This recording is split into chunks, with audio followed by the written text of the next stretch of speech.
Senhor, nós te adoramos, Pai. Nós te adoramos, nós te glorificamos, nós te bendizemos. Me rendo completamente ao Senhor.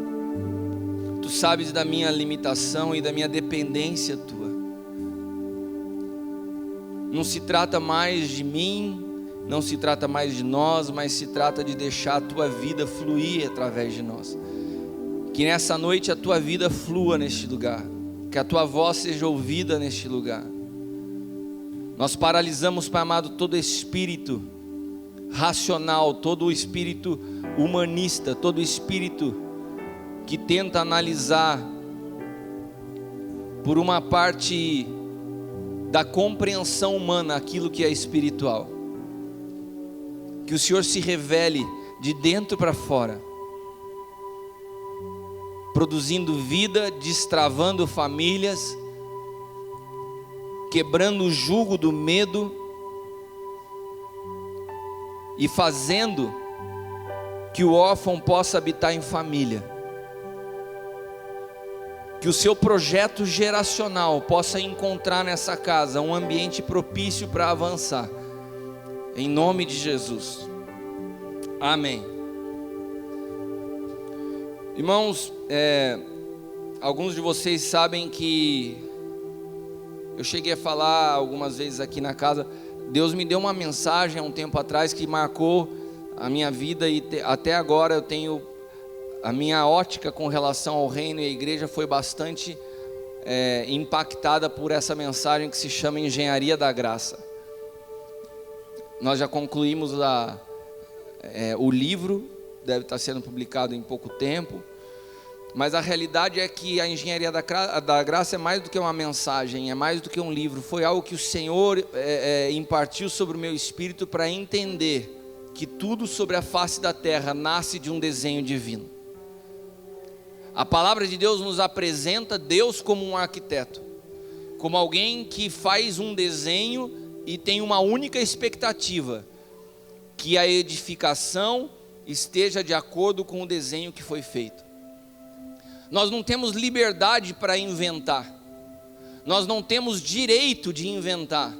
A nossa responsabilidade é ser exato, de acordo com o desenho que foi pré-concebido por Deus desde a eternidade. E dentro da compreensão da engenharia da graça, nós poderíamos derivar essa palavra para diferentes áreas da nossa vida. Nós poderíamos falar da engenharia da adoração, nós poderíamos falar da engenharia da vida, e nós poderíamos falar da engenharia da família, que é a minha intenção nessa noite. Contribuir com aquilo que o Senhor tem construído nessa casa, nesse tempo, a respeito da compreensão do que é uma visão geracional. E eu dei como tema essa mensagem, para saciar o desejo do Paulo Ricardo, a engenharia da família. E queria que você me acompanhasse no desenvolvimento dessa mensagem. Desde Gênesis. Gênesis é o livro das sementes. Gênesis é o livro das primícias. Gênesis é o livro dos primeiros relatos. Gênesis é o livro onde Deus estabelece uma semente que um dia Ele deseja colher. Quando nós lemos Gênesis, nós conseguimos pegar o fio da meada da história. Quando nós lemos Gênesis a partir da mente de Cristo, nós começamos a compreender o que é a vida e o que é o propósito eterno de Deus. Pergunta para quem está do teu lado, o que é o propósito eterno de Deus? Você saberia me resumir, me explicar numa frase o que é o propósito eterno de Deus? O propósito eterno de Deus é convergir todas as coisas em Cristo Jesus. E quando Deus estabelece em Gênesis um jardim, e planta nesse jardim diante de diferentes árvores, a árvore do conhecimento e a árvore da vida, e faz o homem à sua imagem e semelhança, homem e mulher os criou, e os chamou Adão. Homem e mulher eram um diante do Senhor, e habitavam num jardim perfeito, sem pecado, sem erro, sem manipulação, sem interesse pessoal. E naquele lugar, O homem e a mulher ouviam a Deus como uma voz no seu interior.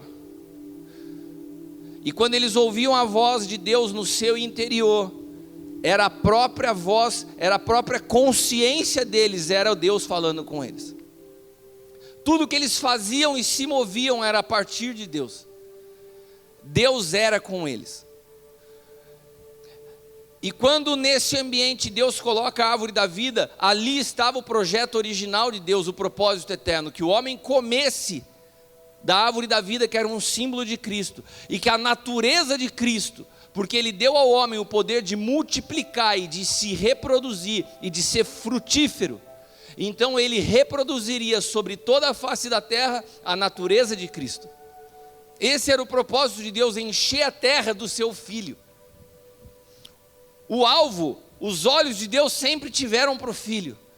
E quando Ele cria o homem, Ele faz como a coroa da criação, porque Ele queria que o homem pudesse ser a habitação do seu Filho, e multiplicar o seu Filho sobre a face da terra através do homem. Como? Através da semente geracional. O poder da fecundação, de dar vida. A natureza de Deus é compartilhada ao homem. O homem pode então dar a vida e transmitir de geração em geração um propósito que cresceria e tomaria a face da terra, e toda a terra seria cheia de Cristo. Esse sempre foi o projeto, o propósito de Deus, ele não mudou. Congregar todas as coisas em Cristo. Por isso, a Bíblia é tão clara em falar que os filhos são herança do Senhor. Por isso, a ordem dada é que se encham deles a nossa aljava, porque através dos filhos se propaga o propósito eterno de Deus. Amém? Vamos lá. A semana passada eu me lembro quando o apóstolo estava pregando, ele falou assim: vocês não precisam responder, que eu não preciso nem da resposta de vocês para eu continuar aqui. Quantos se lembram? Então, irmãos, só que eu não sou o apóstolo L, e eu gostaria muito da resposta de vocês para eu seguir ministrando. Então, quando eu falar amém, você pode dizer amém. Ele não liga, eu ligo. Eu fico olhando para a cara de vocês e falo: será que você está entendendo? Então, quando eu falar amém, normalmente numa igreja evangélica o povo fala amém. Então, quando eu falar amém, eu gostaria de ouvir você repetir comigo amém. Vamos treinar? Não falei amém ainda, vocês já erraram. Eu falei, vamos treinar. Isso já é religiosidade, irmãos. Eu falar vamos treinar e você dizer amém, é que nem alguém que está no trabalho com o patrão vira para você e fala assim: por favor, eu gostaria que você fizesse tal coisa. A pessoa responde amém. Calma, você não está na igreja, né? Então a gente responde amém na hora que não é para dizer amém. Quando eu falar para vocês amém, vocês repetem amém, pode ser? Pode. Então agora é a hora que a gente vai participar de um culto onde todos nós estamos cultuando juntos ao Senhor, amém? Amém. Olha como melhora, olha para quem está do teu lado e fala assim: olha como melhora. Então agora vamos seguir daqui para frente desse jeito, amém? Amém? Beleza. Quero ver se até o final vocês estão assim, mas vamos lá. Então vocês entenderam que os filhos são herança do Senhor, que os filhos são bênção de Deus e que nós devemos encher deles a nossa aljava, amém? Eu ouvi alguém aqui do lado não falou amém. Eu vou falar uma coisa para você, pastor Eliana. Se você falar essa palavra para mim hoje, com o entendimento que tenho, eu falo amém. Oh, amém, eu recebo. Eu tenho disposição para perguntar para Deus: Senhor, o Senhor quer que eu tenha mais filhos? E se for propósito de Deus eu ter mais filhos, eu estou disposto a ter mais filhos. Amém?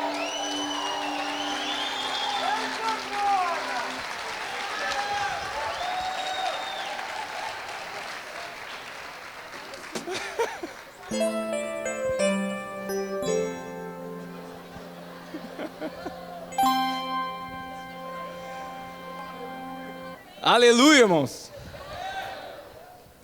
A gente precisa entender que quando Deus cria todas as coisas, a semente que origina todo o projeto de Deus se chama família. Deus concebe todas as coisas e diz a palavra que Ele criou Adão e Eva, porque Ele viu que não era bom que o homem tivesse só, e ali origina a família, exatamente conforme foi planejado por Deus, porque tudo começa em casa. Nós estamos vendo crise no governo, nós estamos vendo problema no Chile, nós estamos vendo um mundo mais violento, nós estamos vendo abuso, nós estamos vendo... Repita comigo, tudo começa em casa. A mudança não começa pela política, a mudança começa pelas famílias. Famílias ordenadas produzem uma nação ordenada. Famílias desordenadas produzem uma sociedade desordenada. Uma família, uma casa ordenada vai produzir congregações saudáveis. E congregações saudáveis produzem cidades saudáveis.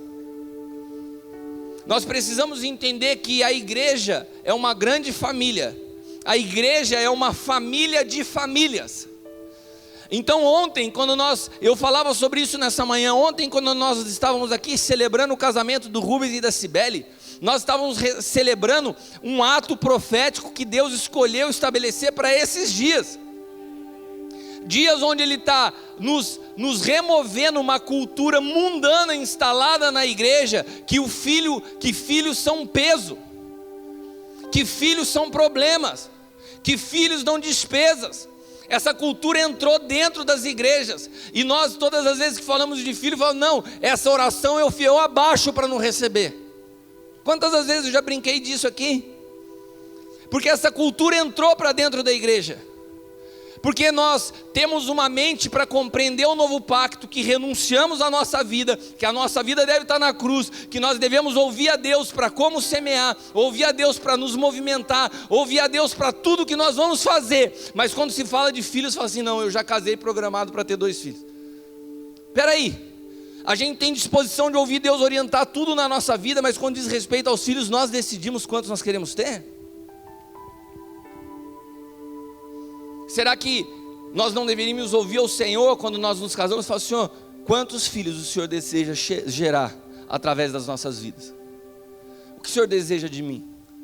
Afinal de contas eu estou morto, não diz mais respeito à minha vontade, é a tua. E se o teu desejo é multiplicar aquilo que o Senhor estabeleceu na minha vida, eu estou disposto. Eu quero te obedecer. E eu estou falando de algo, de um pensamento que eu mudei dentro de mim agora. Porque eu não estou falando com isso que amanhã a Leila vai estar grávida. Eu só estou falando o seguinte, eu estou disposto a obedecer Deus em todas as áreas da minha vida. Eu entendo que existem pessoas que Deus vai falar assim, beleza, admirável a tua compreensão, mas hoje você precisa ensinar sobre isso e de repente não é momento de viver isso. Eu estou aberto. Eu não me fecho mais para nada do que Deus queira fazer na minha vida, eu não tenho mais direito a isso. Agora, o que nós precisamos tomar cuidado, e até o Paulo Ricardo falava comigo sobre isso essa manhã, é que não só a nossa cultura é errada, como nós transmitimos essa cultura aos nossos filhos. E nós já vemos uma garotada que antes de casar fala assim, não, eu só quero ter 2 filhos. Por quê? Porque ouviu a mãe falar a vida inteira na sua cabeça, não tenha muitos filhos. Nós precisamos ser portadores e propagadores da mente e da cultura do Senhor, e não de um pensamento pessoal. Amém? Amém. Repita comigo, tudo começa em casa. Eu quero ajudar a transformar Taubaté em terra de adoradores. Começa pela tua casa.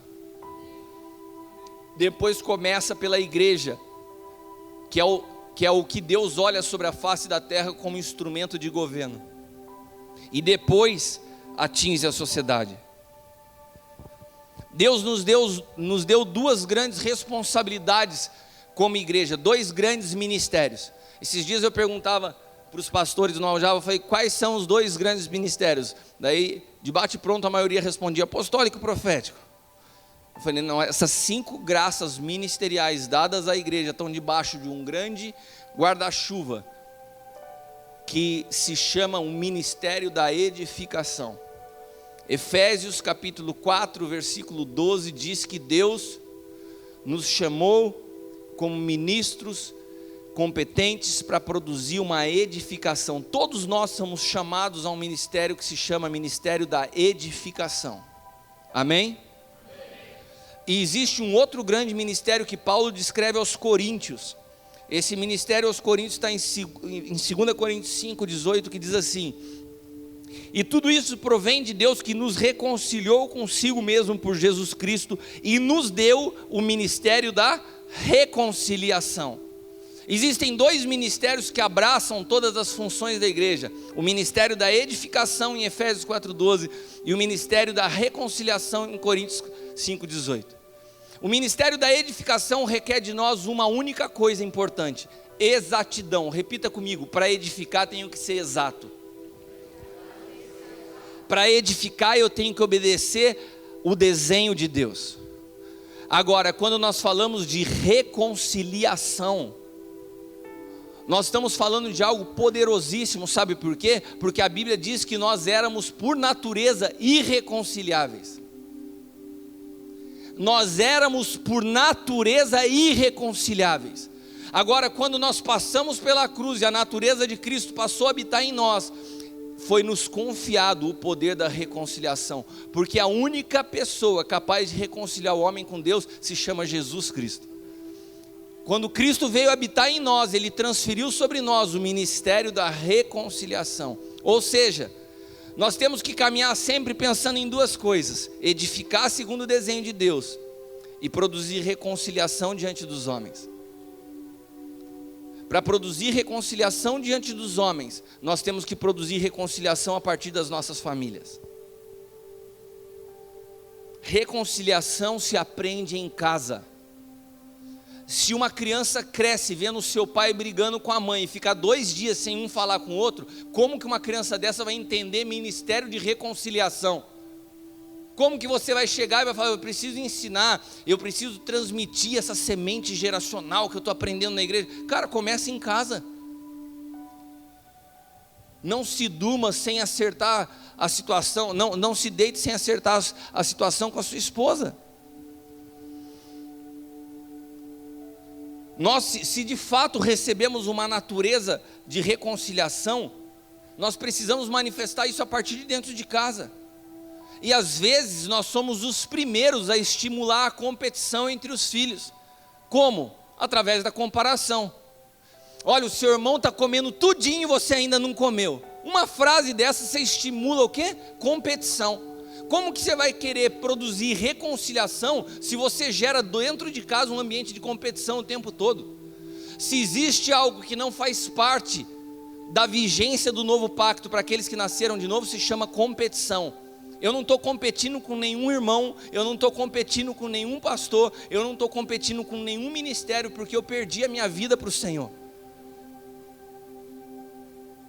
Nós não podemos estimular a competição. Nós já não fazemos isso como igreja, mas se nós não fazemos isso como igreja, e você estimula isso dentro da sua casa, entre seus filhos, eu vou num nível ainda mais profundo. Quando os filhos crescem vendo os pais competindo uns com os outros. Marido perde o trabalho, uma situação muito anormal na vida hoje em dia, né? Mas daí de repente a mulher está trabalhando. Fala: agora as coisas mudaram. Quem ganha dinheiro aqui em casa sou eu, então agora é do meu jeito. E olha só, estou ganhando mais que você, hein? Você imaginou ser criado num lar onde o pai e a mãe competem um com o outro? Nós recebemos isso. Agora o amém sumiu do mapa. Vocês até esqueceram do acordo que a gente fez no começo. Então, silêncio fúnebre. Por quê? Porque a gente, quando começa a falar de ministério da reconciliação e olha para Cristo e olha, é tremendo, mas quando a gente olha para as coisas simples da nossa vida, onde nós manifestamos todo espírito irreconciliável que ainda portamos, a gente vê quanto distante nós estamos do desenho de Deus para a família. A família é a área onde nós começamos a jogar e a estabelecer para os nossos filhos os fundamentos do que é o reino de Deus. Nós não podemos criar os nossos filhos numa bolha que quando eles cresçam e se deparem com um ambiente de faculdade, eles se percam. Isso tem acontecido na maior parte das famílias evangélicas. Criam seus filhos como verdadeiros ETs. Esquecem que a Bíblia nos chama e nos prepara para ser sal na terra e luz no mundo, e não para viver num gueto religioso. E daí a criança, quando sai da igreja, atinge seus 18 anos de idade, chega na faculdade, se depara com um ambiente que nunca viveu, não sabe viver com aquilo. Por quê? Nós não soubemos preparar meninos e meninas com espírito de reconciliação. Nós podemos reconciliar quem está lá fora com Cristo, nós não precisamos temer o mundo. Nós podemos passar pelo mundo sem ser contaminados por ele. Nós precisamos saber preservar as sementes que portamos. E preservar a semente é diferente de querer esconder a semente. Nós não temos como esconder os nossos filhos. Nós temos como preservá-los e conduzi-los para viverem o propósito eterno sobre a face da terra. Nós não somos juízes que começamos a construir dentro de casa uma visão legalista do evangelho do certo e errado. Você já viu uma criança que chega na escola e fala: professor, eu não posso fazer isso porque a minha mãe disse que isso é do diabo. Cara, você está fazendo o seu filho entrar num ambiente de bullying dentro da escola. Ele vai ser o esquisitinho que vai ser olhado de lado pelos amigos, porque está todo mundo falando para ele: nossa, tudo que acontece aqui, aquela criança fala que é do diabo. Ele é satanista? Não, é evangélico. Os evangélicos falam mais do diabo que os satanistas. Ai, eu não posso ver esse desenho, por quê? Porque a minha mãe disse que é do diabo. Para de ficar dando moral para o diabo. A palavra de Deus diz que nós estamos assentados com Cristo acima de principados e potestades. Ensine o seu filho sobre Cristo, e o diabo não vai ter poder para tocar a vida dele. Manifeste a natureza de Cristo dentro de casa, e o poder da vida é muito maior do que a morte. Nós precisamos saber criar pessoas, formar pessoas para permear a sociedade, não para ficar presas em guetos religiosos. A gente tem que saber tocar a sociedade, e isso se aprende a partir de dentro de casa, arrancando das nossas vidas o preconceito, arrancando das nossas vidas essa visão religiosa e muitas vezes separatista. Nós precisamos entender que nós somos fonte de vida, que o primeiro Adão foi feito alma vivente, mas o último Adão foi feito espírito vivificante. Você sabe a diferença? A alma foi criada por Deus para ser alimentada, por isso ela foi criada, corpo, alma e espírito, porque a alma precisa ser alimentada do espírito. Quando Adão foi feito alma vivente, o projeto de Deus é que ele se alimentasse de Cristo, e então a alma seria saciada pela vida. Quando ele se separou através do pecado de Deus, essa alma se tornou insaciável, porque ela perdeu o contato com a vida. Todas as pessoas que você vê aí no mundo sem conhecer a Cristo, elas tentam preencher sua alma do vazio que elas possuem, porque a alma, ela é faminta. Então sexo, drogas, e todo tipo de situação que nos afasta da presença de Deus, é o homem tentando saciar sua alma. Namoro precoce, sexo precoce, uma geração de órfãos sem pai e mãe que tentam preencher num relacionamento vazio que tiveram da família. Mas em Cristo, a palavra de Deus diz que o último Adão nos fez espírito vivificante. O que é isso? Eu não sou mais uma alma desesperada para me alimentar. Eu sou fonte de vida. E agora onde eu passo, eu carrego a vida, eu jorro a vida, eu ministro vida, eu divido vida, eu imparto vida. E isso precisa começar dentro de casa.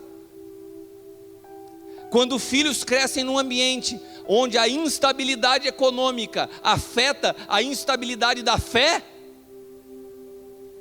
os filhos estão convivendo num ambiente de almas viventes e não de espírito vivificante. Se nós temos a vida de Cristo, eu jorro vida independente das circunstâncias, porque a vida jorra de dentro para fora. Não tem nada a ver com o que eu estou passando na minha vida. Agora, passamos um problema e os nossos filhos só nos ouvem dizer: meu Deus, o que eu vou fazer? E eu não aguento.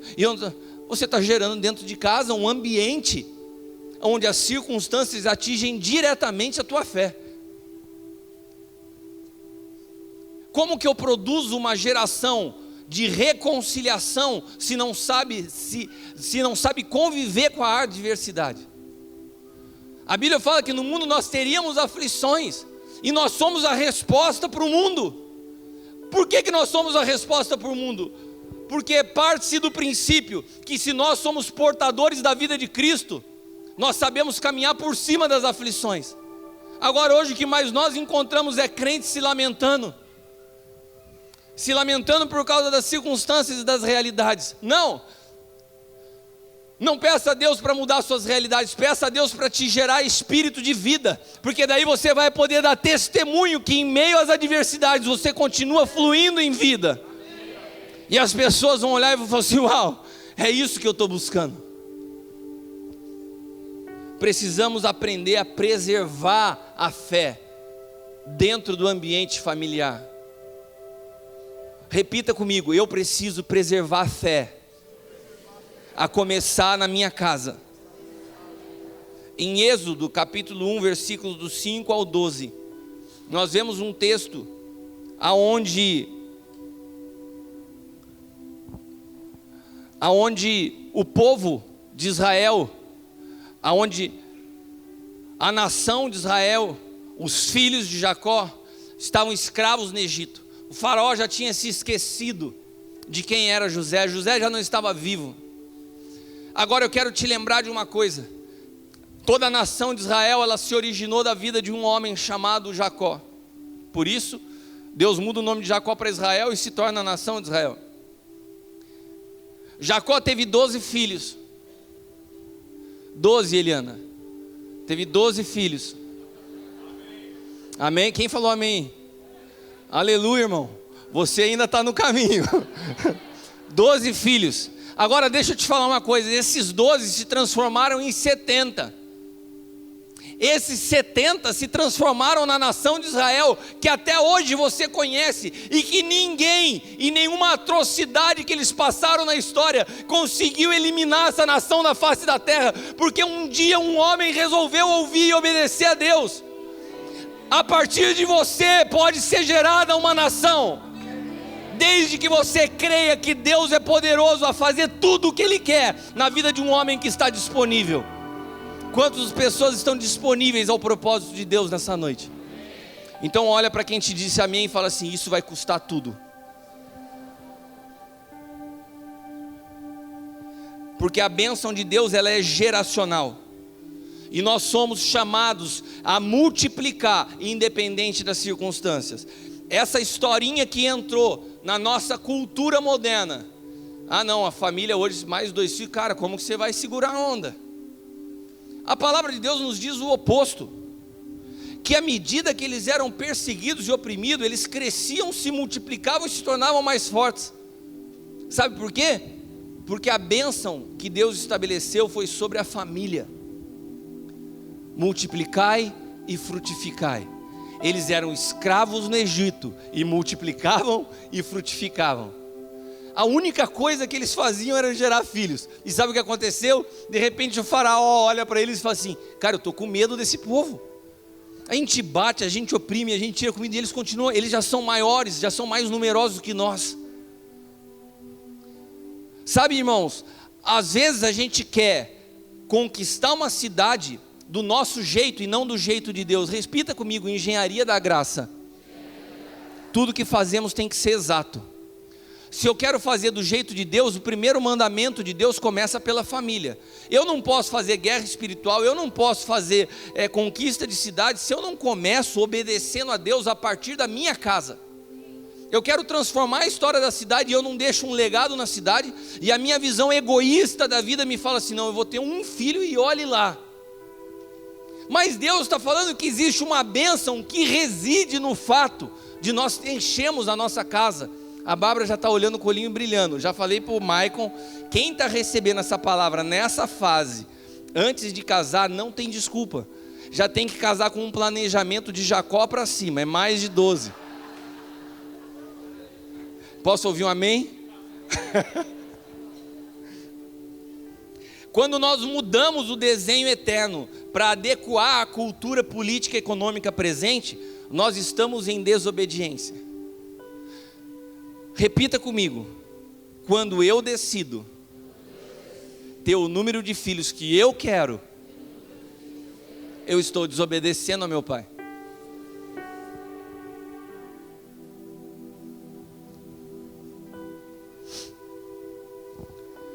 Será que nós temos coragem de orar e falar: Senhor, me fala o que o Senhor quer da minha vida?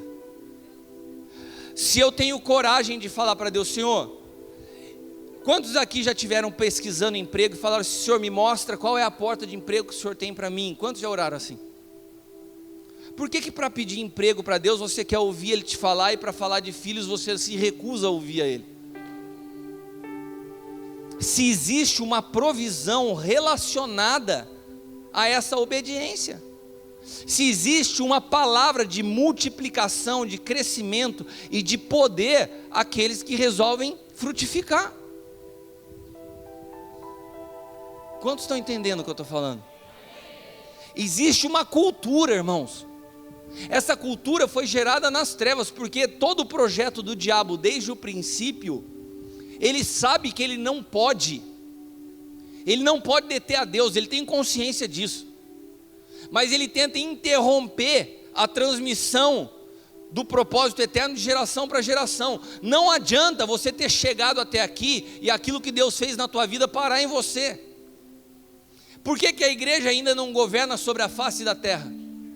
Porque muitos de nós chegamos a Jesus com uma cultura egoísta do evangelho pessoal. Eu vou correr a minha carreira. Não, a sua corrida não é uma corrida sozinha, a sua corrida é uma corrida de bastão. Você tem que produzir sucessão, você tem que transferir aquilo que chegou em você para a próxima geração, senão não está contribuindo com o propósito eterno de Deus. Existe atualmente uma deterioração do desenho original para a família, que começa no padrão atual do namoro, corrompido porque hoje quando você busca namorar, você busca satisfazer a sua vontade, não ouvir a Deus. Quando nós vemos um casal como o Rubens e a Cibele, na idade que tem, fiquei até surpreso de ouvir o Rubens, não sei se está me ouvindo, eu não sabia que você tinha 34 anos, ele chegou quase no Anderson em termos de diferença de idade para a esposa, o apóstolo Hélio. Eu fiquei, então o Rubens é um que vai ter que começar a trabalhar rápido para poder entrar nisso aqui, né? Mas hoje nós estamos vendo essa deterioração do desenho de Deus para a família, que começa no padrão atual, equivocado do namoro, e termina com a realidade de famílias desordenadas e muitas vezes já fragmentadas pelo divórcio e pela separação. Você vai interrompendo o projeto de Deus. A família que transmite, a família que é a ponte geracional para que se avance. Eu recebi uma medida de Cristo que foi graças à vida dos meus pais, que se renderam ao Senhor, e o pouco que eles me explicaram me foi suficiente para que eu chegasse ao Senhor e pudesse mergulhar mais fundo. E eu preciso deixar uma medida aos meus filhos maior do que a recebi, e dessa maneira a gente vai propagando o propósito eterno de Deus sobre a face da terra. Agora, quando o divórcio, quando a separação entra na família, ela rompe esse processo, ela quebra esse princípio. Se existe algo que é abominável a Deus, é o divórcio por causa disso, porque é separar o que Deus disse: não separe. Por isso existe uma preparação adequada para o casamento, não é de qualquer maneira. Por isso a corte te dá a capacidade de avaliar se a relação é saudável ou não, sem a interferência das emoções ou do teu físico no toque, porque é uma decisão séria que não pode se romper. Quantos estão entendendo? E o plano básico de Satanás é sempre esse: interromper a bênção geracional. Em Êxodo 10, do 8 ao 11, Moisés está naquela negociação com o faraó: deixa o povo ir para adorar, deixa o povo ir para adorar. Daí nesse texto chega uma hora que o faraó fala para eles assim: tá bom, pode ir, mas quem vai? Mas calma aí, eu estou pedindo para sair todo mundo para adorar, você me pergunta quem vai? É lógico que vai todo mundo, vai as famílias, vão os pais, os jovens, as crianças, as mulheres, os filhos, vamos todos. Daí o faraó fala assim: vamos fazer o seguinte, vão só os homens, os filhos, as mulheres e as famílias ficam aqui. Faraó fala assim: vão só os homens. Faraó fala assim: vão só os homens. Quantos estão ouvindo a voz de Faraó ecoar até os dias de hoje? Quantos homens estão fazendo da sua vida profissional uma corrida que ele fala assim: vou só eu? Quantos homens estão fazendo do seu ministério uma corrida que ele fala assim: vou só eu? Quantos homens estão fazendo da sua vida espiritual uma profundidade que ele fala assim: vou só eu? E essa visão egoísta da vida é o ecoar da voz do Faraó, porque se vai só os homens, o processo de Deus geracional é interrompido. Homens, seus filhos não precisam de você só no final de semana, do caco que você sobrou de toda a sua força que você dedicou à sua empresa, ao seu trabalho. Quem tirou os homens de dentro de casa foi a Revolução Industrial. O homem colocou o trabalho numa posição que Deus nunca colocou. Antes disso, o homem trabalhava em família, os filhos participavam junto, os filhos cresciam com a figura do pai. Mas hoje nós corremos as nossas próprias corridas. Hoje nós ouvimos a voz do Faraó que fala assim: vai só os homens, deixa a mulher e os filhos. E daí nós vemos diante de nós uma geração de órfãos de pais vivos. Pessoas que homens que não aprenderam a ser homens, porque os seus pais nunca tiveram presentes dentro de casa. Mulheres que correm para o braço de um namorado, porque nunca tiveram a figura de um pai para proteger e para cuidar, e tentam suprir sua carência almática na vida de alguém, e daí se frustram, porque para a mulher amor está relacionado ao sexo, e daí ela transa com um cara achando que ela vai obter amor, e ela recebe desprezo. A deterioração do desenho de Deus produz dor.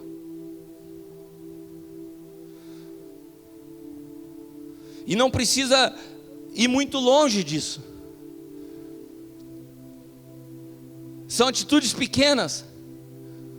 É quando dentro de uma família fala assim: eu quero me matricular no Efatá online, eu quero me aprofundar mais no novo pacto, mas não tenho dinheiro para mim e para minha esposa, vou só eu. Não tem problema. Muitas vezes tem que tomar uma decisão assim, mas eu costumo ver homens que priorizam sempre a sua vida em detrimento da família. Não entenderam o princípio do sacerdócio. Você sabe qual é o princípio do sacerdócio? Você sabe o que é a figura de um apóstolo na Bíblia? Não é uma figura que está mais alto que a igreja. Um apóstolo é um fundamento, é aquele que serve a todos. É aquele que morre para que outros tenham vida. É aquele que está embaixo para que outros subam em cima. A figura do sacerdócio é uma figura de serviço. Então, homens, vocês foram colocados como sacerdotes na sua casa, não para falar para a mulher assim: eu sou o cabeça, viu? Você não é o cabeça coisa nenhuma se Cristo não for o cabeça da sua vida. Se você usa a palavra para manipular a autoridade, você não entendeu nada. Um homem é colocado como sacerdote para servir a esposa e os filhos, para priorizar que a bênção geracional, aquilo que Deus construiu, a verdade de Cristo na sua vida seja propagada aos seus filhos, seja transferida de geração em geração. Um homem é um guardador da bênção geracional na família. Um homem é aquele que lembra todos os dias dos seus filhos e fala assim: vamos agradecer ao Senhor por alimento, porque se nós estamos comendo é providência divina. Um homem não é aquele que vai se dedicar todos os dias da sua vida aos seus hobbies, aos seus gostos pessoais, porque ele tem uma mulher que ele sabe que vai ao culto e fica orando. Olha aqui, eu vou falar uma coisa para você que está encostado na vida espiritual da sua mulher. Isso não é suficiente para que os seus filhos experimentem em favor de Deus. Uma família ordenada é a família onde primeiramente o homem sabe a sua posição. Um tempo onde homens acomodados realizam seus sonhos profissionais, seus sonhos de carreira, e deixam que a responsabilidade espiritual fica na mão da esposa. Eu tenho uma mulher que está orando por mim lá em casa. Eu tenho uma mulher que está cuidando dos meus filhos. Não, você não entendeu. Os 10 mandamentos foram estabelecidos por Deus como uma direção espiritual para proteger a bênção geracional. Todos os 10 mandamentos, eu falava sobre isso hoje cedo. Se você não veio hoje cedo, depois assista na internet, eu não vou detalhar tudo de novo. Mas os 10 mandamentos estão permeados da visão de Deus, preocupado em proteger e em blindar a bênção geracional. Quando se fala do descanso no sábado, era para lembrar o homem: olha, não vai muito longe nessa história de trabalhar, sem entender que a bênção está no descanso teu em mim, na sua vida em família. Olha, honrar pai e mãe, hein? Por quê? E os 10 mandamentos, eles vêm numa crescente de importância. Eles são estabelecidos por Deus numa crescente de importância. Numa crescente de importância não, numa ordem de importância. Do mais importante para o menos importante. Mas é interessante que honrar pai e mãe vem antes de não matar. Apóstolo, você está falando que para Deus honrar pai e mãe em escala de prioridade vem antes de não matar? É mais importante? Sim. Porque quando você desonra o seu pai e sua mãe, você assassina um passado e interrompe o futuro. Se você pesquisar as cadeias de todo mundo, segundo um dado estatístico, 39% dos assassinos presos, 39% são fruto de uma família desordenada onde não se teve honra a pai e mãe. Ou seja, Deus sabia o que Ele estava fazendo quando Ele pôs honrar pai e mãe antes de não matarás. Alguém que honra seu pai e sua mãe dificilmente vai cometer essa insanidade. Outro mandamento do adultério. O adultério separa o que Deus fez. O adultério é uma afronta a Deus. Não ora para casar, não ora para começar um relacionamento. Baixa todos os padrões para saciar a vontade da alma. Depois, quando está com um problema, fala assim: Deus, me livra desse cara aqui.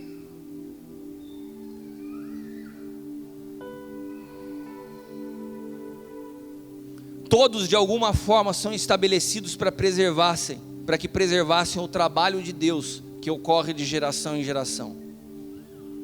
Nós podemos atingir sucesso na vida, meus irmãos. Nós podemos alcançar fama, riqueza, mas o real êxito da minha vida nos dias que eu tenho sobre a face da terra será que a minha voz possa continuar sendo ouvida através da vida dos meus filhos. Que a edificação que eu iniciei em Cristo não seja interrompida na próxima geração. Que eu tenha a capacidade de transferir tudo que foi gerado em mim para aqueles que são meus filhos. Muitos crentes desses dias são os primeiros de uma família que não conhece ao Senhor. É a primeira geração de cristãos. Você quer ver? Levante as mãos. Quantos de vocês aqui são os primeiros a se converterem na sua família? A primeira geração. Olha, levante a mão e permaneça levantado. Olha ao seu redor. O que nós estamos vendo hoje é um grande avanço. Pode abaixar. É um grande avanço do Evangelho diante de muitas pessoas que são as primeiras famílias. E olha que interessante esse dado que nós temos. Nós temos visto hoje muitas mensagens fora da realidade do novo pacto. Mensagens que estão muito mais voltadas para uma euforia de atender ao desejo do homem do que conduzir o homem à morte. A mensagem do Evangelho, ela é diluída para se tornar mais interessante para quem ouve. Só que o que tem acontecido, tudo que se inicia numa família como a minha e como a tua, que somos a primeira da nossa linhagem, pode se acabar no primeiro problema que enfrentamos. Porque quando nós não estamos fundamentados em Cristo, as circunstâncias nos fazem afastar da mesma maneira que nós chegamos. E daí o que acontece? O propósito eterno de Deus mais uma vez é interrompido. Nós começamos bem, mas nós paramos nos problemas. Nós paralisamos aquilo que deveria seguir nos nossos filhos com o nosso comportamento como cristão. Nós temos uma linguagem evangélica, nós temos trejeitos evangélicos, mas a verdade é que a vida que nós manifestamos não é uma vida que os nossos filhos queiram seguir. Quando o nosso discurso não é alinhado com um comportamento que atrai as pessoas, então tem algo errado no evangelho. Porque o que tem que atrair as pessoas a Cristo é a cruz. Foi a cruz que me atraiu. E quando alguém se aproxima de Deus por causa da minha vida, ela se aproxima porque ela entendeu que há uma cruz. Não há euforia na conversão, porque eu estou crucificado com Cristo. Já não vivo eu, mas é Cristo que vive em mim. E essa tem que ser uma realidade nas nossas famílias. Nós não estamos aqui porque a nossa vida melhorou, porque as bênçãos chegaram. Nós estamos aqui porque nós fomos atraídos por Ele. A nossa vida foi transformada. Amém? E no meio de tudo isso existe uma guerra cultural instalada. Mensagens querendo tornar natural o aborto, querendo padronizar o homossexualismo como uma opção de vida. Irmãos, se todos sobre a face da terra se tornassem homossexuais hoje, amanhã já não tinha sequência na geração. O propósito de Deus só pode ser estabelecido de geração em geração através das famílias. Que cresçam, que multipliquem, que sejam fecundos e que gerem filhos.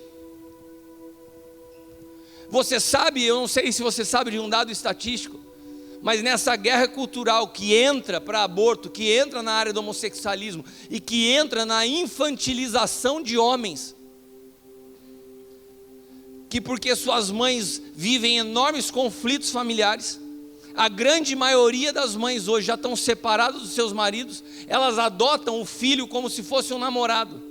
Daí o bonitão, o marmanjo já está com 40 anos e não sai de dentro de casa. Pega todas as menininhas, mas não estabelece relacionamento sério com ninguém. Virou um bebezão, porque foi adotado como o homem da mãe. E esse fenômeno tem produzido uma sociedade de homens que não preenchem mais o seu espaço. E como não preenchem mais o seu espaço, a igreja cresce em número de mulheres que vêm e os seus maridos não estão juntos. Sabe o que tem acontecido? Para cada mulher que se converte, a chance de que ela consiga atrair a sua família para Jesus é de 15%. Para cada homem que se converte, a chance dele atrair toda a sua família para Jesus é de 85%. Existe uma guerra cultural. Se o homem sai de cena, o projeto de Deus se interrompe. Você desalinha a realidade do que é um ambiente familiar. Quando você começa a gerar uma cultura feminista, onde a mulher fala assim: eu não preciso do homem, eu posso ser igual ou melhor que o homem. Nós geramos competição e não reconciliação. Nós somos únicos. Nós homens precisamos das mulheres, e vocês mulheres precisam dos homens. Nós nos complementamos.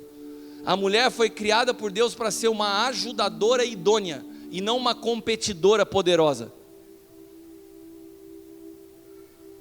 Você quer entender o seu papel como mulher na face da terra?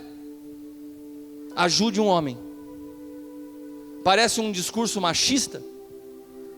Você nasceu para ser uma ajudadora idônea.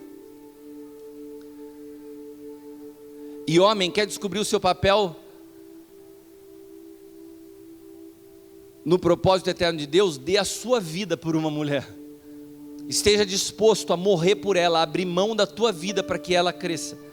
E assim nós teremos famílias saudáveis, alinhadas ao desenho do Senhor. Porque cada família carrega um legado. Cada família carrega uma história. Cada família representa um exército de um propósito. Sabe o que acontece quando nós nos juntamos para congregar? É um ajuntamento de exércitos. É como se no mundo do espírito cada família tivesse um brasão, uma bandeira. Isso durante muitos séculos aconteceu. E quando nós chegamos diante do Senhor, eu com a minha família, com o propósito que o Senhor confiou a mim, eu levanto o meu brasão e minha bandeira. Daí chega o Tiago, com um propósito único, que vai permear a vida dele, da sua esposa, dos seus filhos, algo específico que Deus sonhou para ele, e ele levanta a sua bandeira, E nós pegamos as nossas bandeiras e nos curvamos diante do Senhor e falamos assim, eu e a minha família. Ele fala, eu e minha família. E cada um de nós fala, eu e minha família estamos aqui servindo ao Senhor dos exércitos, ao Deus poderoso. E nós nos congregamos como uma reunião, como um encontro de famílias, para produzir transformação sobre a face da terra, para fazer que o solitário habite em família, para fazer que 2 órfãos, como o Rubens e a Cibele, encontrem numa casa paterna propósito, se unam em casamento e possam dar sequência ao propósito de Deus, e eles vão gerar muitos filhos e vão quebrar uma maldição que estava sobre essa família.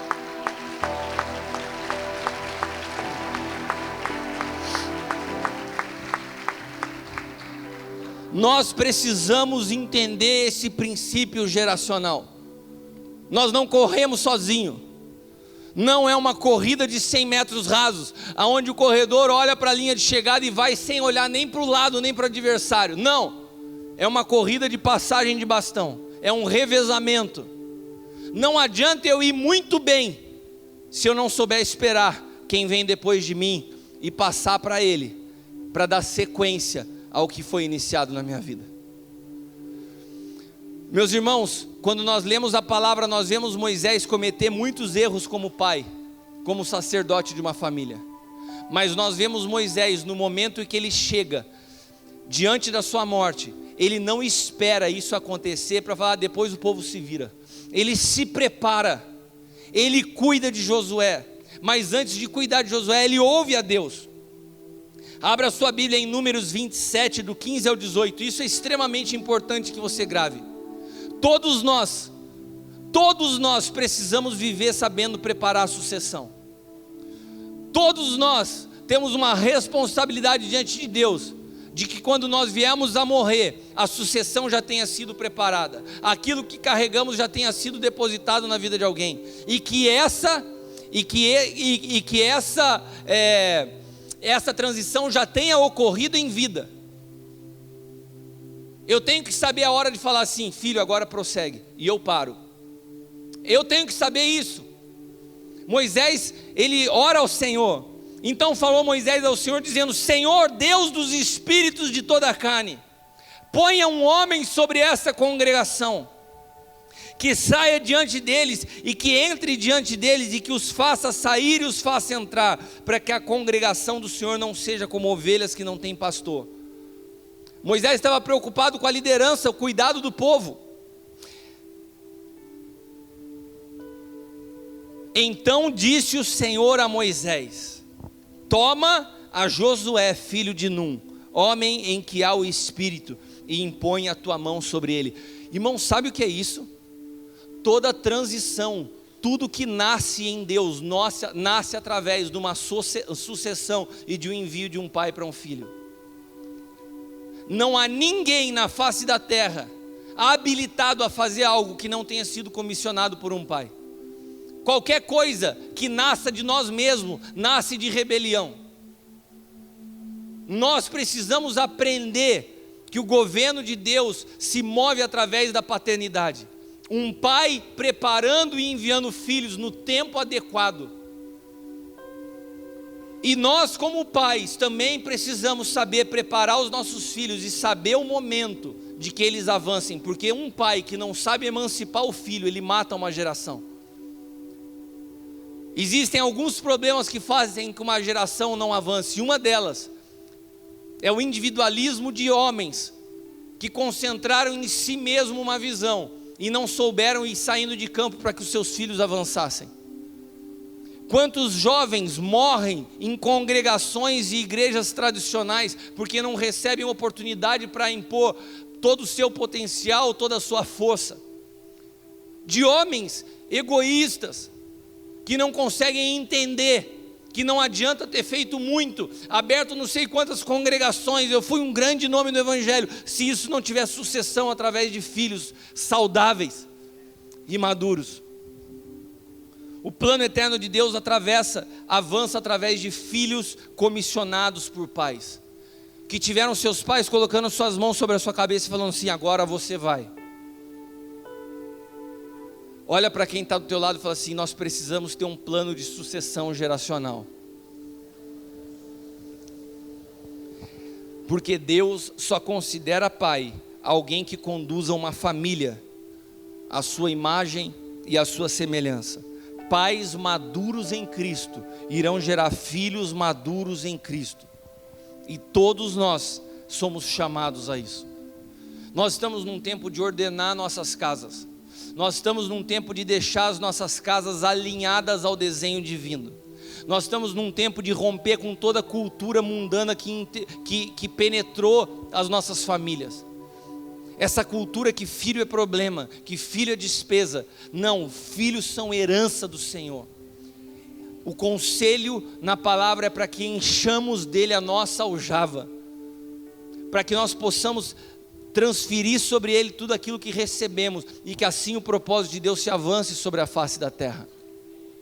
Eu quero orar nessa noite pelas famílias. Eu quero orar para que Deus possa ordenar a tua família nessa noite. Eu queria te convidar a se colocar de pé.